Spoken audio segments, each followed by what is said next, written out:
ഏറ്റവും ഞെട്ടിപ്പിക്കുന്ന ദൃശ്യങ്ങളാണ് ഇപ്പോൾ വന്നുകൊണ്ടിരിക്കുന്നത്. ഈ വിമാനം പറന്ന് ഉയർന്ന് തൊട്ട് നിമിഷങ്ങൾക്കകം തന്നെ തകർന്നു വീഴുകയായിരുന്നു. ആദ്യം മരച്ചില്ലയിൽ തട്ടിപ്പ്, നേരത്തെ നമ്മളോട് ടെലിഫോണിൽ പ്രതികരിച്ചാൽ മരച്ചില്ലയിൽ തട്ടിയതാണെന്ന് ഒരു സംശയം ഉന്നയിച്ചിരുന്നു. പക്ഷേ ഏതെങ്കിലും വിധത്തിൽ നിയന്ത്രണം പോവുകയോ എന്തെങ്കിലും സാങ്കേതിക തകരാർ വന്ന് വിമാനം താഴേക്ക് പോരുകയായിരുന്നു, അങ്ങനെ ഒരുപക്ഷെ മരത്തിൽ തട്ടിയൊക്കെ ആയിരിക്കും ഈ അപകടം സംഭവിച്ചിരിക്കുന്നത്. പക്ഷേ നിലത്ത് വീണ അതേ നിമിഷം തന്നെ വലിയ തീകോളം ആകാശത്തേക്ക് ഉയരുന്ന കാഴ്ചയാണ് നമ്മൾ കണ്ടുകൊണ്ടിരിക്കുന്നത്.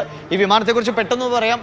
A171 ആണ് ഒറ്റ പറക്കലിൽ നേരിട്ട് ലണ്ടനിലെ ഗാറ്റ്വിക് വിമാനത്താവളത്തിലേക്ക് പറക്കുന്നതാണ്. അതായത് ഏകദേശം 9.5 മണിക്കൂർ നീളുന്ന നോൺ സ്റ്റോപ്പ് യാത്രയാണ്. അത്രയും ഫ്യൂവൽ അടക്കം സംഭരിച്ചുകൊണ്ടാണ് ഈ വിമാനം പോകുന്നത്. അതുകൊണ്ട് തന്നെ ഇങ്ങനെ ഒരു അപകടം ഉണ്ടാകുമ്പോൾ ഇത്രയും വലിയ ഇന്ധനം വഹിക്കുന്നതായതുകൊണ്ട് തന്നെ അത് എത്ര ഭീകരമായ നിലയിലേക്ക് പോകുമെന്ന് എല്ലാവർക്കും അറിയാം. അതുകൊണ്ടാണ് വേഗത്തിൽ രക്ഷാപ്രവർത്തനങ്ങൾ നടക്കുന്നത്. പക്ഷേ എന്താണ് സംഭവിച്ചത്, എന്ത് തകരാറാണ് സംഭവിച്ചത് എന്നതിനെക്കുറിച്ചൊക്കെ അറിയാൻ ഇനിയും സമയമെടുക്കും. ഇതിലുണ്ടായിരുന്ന ആളുകളുടെ മുഴുവൻ ജീവൻ നഷ്ടപ്പെട്ടോ, ഇത് തകർന്നു വീണ ആ കെട്ടിടത്തിൽ ഏതെങ്കിലും നിലയിൽ ആളുകൾ ഉണ്ടായിരുന്നോ തുടങ്ങിയ കാര്യങ്ങളാണ്. ഇപ്പോൾ വരുന്ന ദൃശ്യങ്ങൾ അനുസരിച്ച് ഒരു വലിയ ബിൽഡിങ്ങിനോട് ചേർന്ന് തന്നെയാണ് ഇത് തകർന്നു വീണിരിക്കുന്നത്. നേരത്തെ പറഞ്ഞ അനുസരിച്ച് ഒരു ആശുപത്രിയുടെ കെട്ടിടത്തിൻ്റെ ഒക്കെ ഭാഗമായിട്ട് വരും. അവിടെ എത്ര പേർ ഉണ്ട് എന്നൊന്നും ഇപ്പോൾ നമുക്ക് തിട്ടപ്പെടുത്താൻ കഴിയുന്ന നിലയിലല്ല. എന്തായാലും സർക്കാർ സംവിധാനങ്ങൾ ഒക്കെ ഏറ്റവും വേഗത്തിൽ രക്ഷാപ്രവർത്തനം നടത്താനുള്ള ശ്രമങ്ങളാണ്. പറഞ്ഞു വന്നത് ഇത്രയും നോൺ സ്റ്റോപ്പ് പറക്കുന്ന വിമാനമാണ്. ഏറ്റവും ഇപ്പോ ഈ ക്യാപ്റ്റന്മാരുടെ പൈലറ്റിന്റെയും കോ പൈലറ്റിന്റെയും എക്സ്പീരിയൻസ് ഇതിനോടകം തന്നെ നമ്മുടെ മുമ്പിൽ ഉണ്ട്.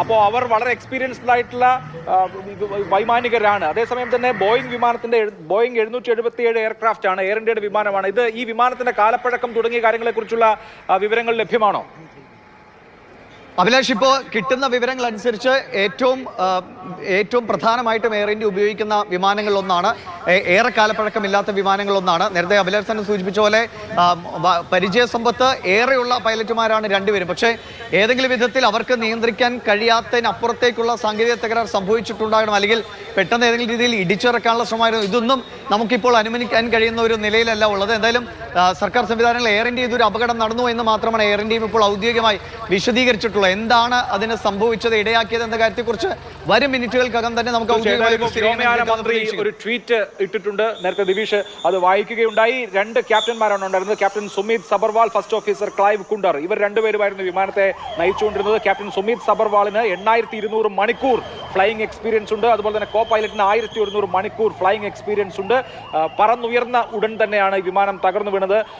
ATC ഒറ്റ ഇൻഫർമേഷൻ മാത്രമേ അവിടെ നിന്ന് സ്വീകരിച്ചിട്ടുള്ളൂ. എയർ ഇന്ത്യയുടെ ബോയിങ് 787 വിമാനം, അതായത് AI-171 അഹമ്മദാബാദ് എയർപോർട്ടിൽ നിന്ന് ലണ്ടനിലെ ഗാറ്റ്വിക് 1:50 ഈ സംഭവം നടക്കുന്നത് എന്നുള്ളതാണ്. കാരണം 23ാം നമ്പർ റൺവേയിൽ നിന്നും പറന്ന് ഉയർന്ന വിമാനമാണ്. 242 യാത്രക്കാർ എന്ന് പറയുമ്പോൾ അതിൽ 2 പൈലറ്റ്, അവരെ കൂടാതെ 2 പൈലറ്റും 10 ക്യാബിൻ ക്രൂ മെമ്പേഴ്സും ഉണ്ടായിരുന്നു എന്നാണ് അറിയാൻ കഴിയുന്നത്. ഈ മരച്ചില്ലയിൽ തട്ടി എന്നാണ് ഇപ്പോൾ ചില വിവരങ്ങൾ വരുന്നത്. പക്ഷേ ഇതൊക്കെ ഒരു ഔദ്യോഗികമായിട്ടുള്ള ഒരു കാരണങ്ങളായി ഇപ്പോൾ അത് കൃത്യമായി രേഖപ്പെടുത്തിയിട്ടില്ല. പക്ഷേ ഇതിന്റെ വിവരങ്ങളൊക്കെ തന്നെ പിന്നാലെ അറിയിക്കുമെന്നാണ് DGCയും എയർ ഇന്ത്യയും ഒക്കെ തന്നെ അറിയിക്കുന്നത്. ഇപ്പോൾ വരുന്ന വിവരങ്ങൾ അനുസരിച്ചാണെങ്കിൽ ഈ ദൃശ്യങ്ങളൊക്കെ വ്യക്തമാക്കുന്ന വലിയൊരു ദുരന്തത്തിലേക്ക് പോകുന്നു എന്നുള്ളതാണ് നമ്മൾ മനസ്സിലാക്കുന്നത്. ദിവിഷിലേക്ക് ഒരിക്കൽ കൂടി പോകുന്നു. ദിവിഷ്, ഈ പറഞ്ഞതുപോലെ തന്നെ ഏറ്റവും പുതിയ ഇൻഫർമേഷൻസ് ലഭ്യമായിക്കൊണ്ടിരിക്കുന്നതേ ഉള്ളൂ. അപ്പോൾ ഈ വിമാനത്തിന്റെ നിലവിലെ അവസ്ഥ വെച്ച് നോക്കുകയാണെങ്കിൽ ഒരു വശം പൂർണ്ണമായും കത്തി അമർന്നിരിക്കുന്നു എന്നാണ് മനസ്സിലാക്കാൻ കഴിയുന്നത്. അപ്പോൾ എന്താണ് നമുക്ക് അങ്ങനെയെങ്കിൽ ലഭ്യമാകുന്ന സൂചനകൾ? അപകടത്തിന്റെ വ്യാപ്തി വളരെ കൂടുതലാണ്.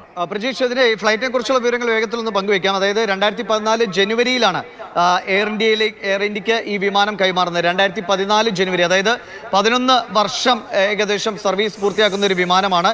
2013 12ാം മാസത്തിൽ 2013 ഇതിന്റെ ആദ്യ ഫ്ലൈറ്റ്. അതിന് തൊട്ടു പിന്നാലെ തന്നെ എയർ ഇന്ത്യക്ക് ഔദ്യോഗികമായി എയർ ഇന്ത്യ ഈ വിമാനം കൈപ്പറ്റുകയായിരുന്നു. ബോയിങ് 787-8 ഡ്രീം ലൈനർ വിമാനമാണ്. VTANB സീരിയൽ നമ്പർ 36279 എന്നതാണ് ഇതിന്റെ രജിസ്ട്രേഷൻ നമ്പറുകൾ അടക്കം. അപ്പോൾ എയർ ഇന്ത്യയെ സംബന്ധിച്ച് അവരുടെ ഏറ്റവും പ്രധാനപ്പെട്ട അസറ്റുകളിൽ ഒന്നായിട്ടുള്ള വിമാനമാണ്.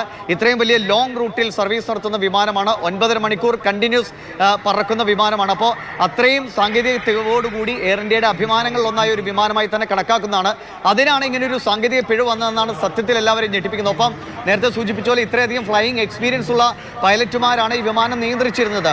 ഈ ടേക്ക് ഓഫിൽ നിന്ന് നിമിഷങ്ങൾ പോലുമില്ല അപ്പോഴേക്കും ഈ അപകടം സംഭവിക്കുകയായിരുന്നു. അത് അത്രയും വലിയൊരു സാങ്കേതിക പിഴവ് എങ്ങനെ സംഭവിച്ചു എന്നത് സ്വാഭാവികമായിട്ടും ഉണ്ടാകുന്ന സംശയപ്പെടേണ്ട കാര്യമാണ്. ഇപ്പോൾ ഗുജറാത്ത് മുഖ്യമന്ത്രി ഭൂപേന്ദ്ര പട്ടേൽ കാര്യങ്ങൾ വിശദീകരിക്കുന്നുണ്ട്. ഗുജറാത്ത് മുഖ്യമന്ത്രി പറയുന്നത് അടിയന്തര രക്ഷാപ്രവർത്തനങ്ങൾ പുരോഗമിക്കുകയാണ്.